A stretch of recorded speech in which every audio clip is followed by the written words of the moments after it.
We're going to begin here. The Lewiston police say they've got a suspect in custody in connection to a shooting that left at least one person injured there. Officers say 20-year-old Ethan Perilla arrested and charged with attempted murder and elevated aggravated assault. This happened yesterday right about 6 o'clock near Bartlett Street and Walnut Street. According to the press release, several men got into a fight. That's when Perilla allegedly shot another man in the leg. The victim rushed to a nearby hospital. He does remain in serious condition. In a statement to CENTER Maine, police say they do not believe this was random and they do not believe there's any danger to the public. And we're learning more about a shooting that happened in Norway over the weekend. Police say 72-year-old James Davey shot his wife in their home, telling officers he had mistaken her for an intruder.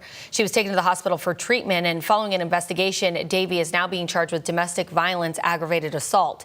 He is at the Oxford County Jail waiting for a court date. And now to this, an assault investigation in Portland is prompting Cumberland County's district attorney to call for changes to Maine's sexual assault laws. Yeah, CENTER Maine's Drew Peters spoke with the DA and has details of what happened. I was on a walk with my headphones, broad daylight, as I do a lot. It felt like just another day for this Portland woman who goes by Julianne on social media. Then on my way to the next cross section, a truck with a young man in his early 20s pulled up, but it was in a plaza, so I was like, he's just parking to go to the store. A fleeting sense of safety that was lost when she says the man got out and began approaching her. And then all of a sudden, I see a weird motion behind me, and I feel something wet land on the back of my leg. That substance, she alleges, was semen. Took a shower immediately, still feel disgusting, and no one should have to deal with that. Despite collecting a sample and bringing it to Portland police, Julianne says the department did not initially take it. Shortly after the incident, officers say they located the suspect and charged him with assault. We reached out to the Portland Police Department right away. Something Cumberland County District Attorney Jackie Sartoris says her office pushed hard for. We said that we were concerned that what we were hearing was that the investigation was maybe not as thorough as what we would hope for. Following the request, Sartoris says great efforts have been made to collect evidence, but the current Maine statute will not allow any greater charges to be made. To be classified as a sexual assault, there has to be something more than contact with the substance. A classification Sartoris is calling on legislators to look at changing. Whether someone should be on the sex offender registry. I think that's a conversation the legislature needs to have.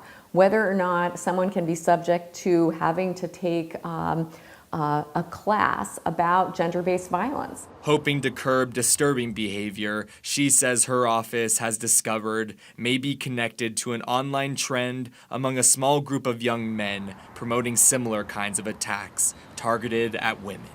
Anybody who's tempted to engage in that sort of conduct needs to know that they risk not just a charge, there are serious consequences. Because we all know that that can progress to something far worse than what happened to me. And that was our Drew Peters reporting. Advocates say free confidential advocacy services are available 24 hours a day, 7 days a week.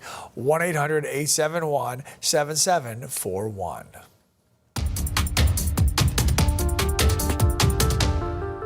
The state of Maine will get $20 million in federal funding to develop some new forest products. The forestry industry contributes billions to Maine's economy each year and supports about 30,000 jobs.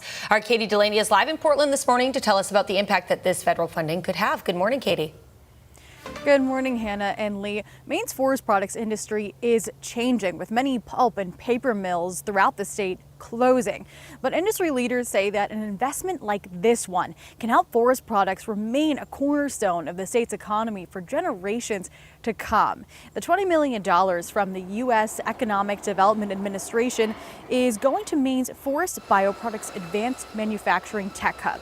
That's a group of public and private partners led by the University of Maine and includes the state and the Maine Technology Institute. This money will allow the Tech Hub to help companies commercially manufacture new, innovative forest products. This includes things like 3D printed construction, food packaging, and even jet fuel, all made from trees.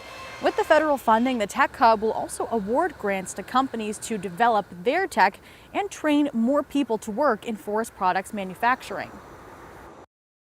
We want to create the jobs of the future in the forest products industry and ensure that this industry continues to support jobs throughout Maine and also have Maine seen as a global leader in the forest products industry. Over the next 10 years, the Tech Hub wants to double the output of the forest products industry and create more than 2,000 jobs. Live in Portland, Katie Delaney, News Center, Maine.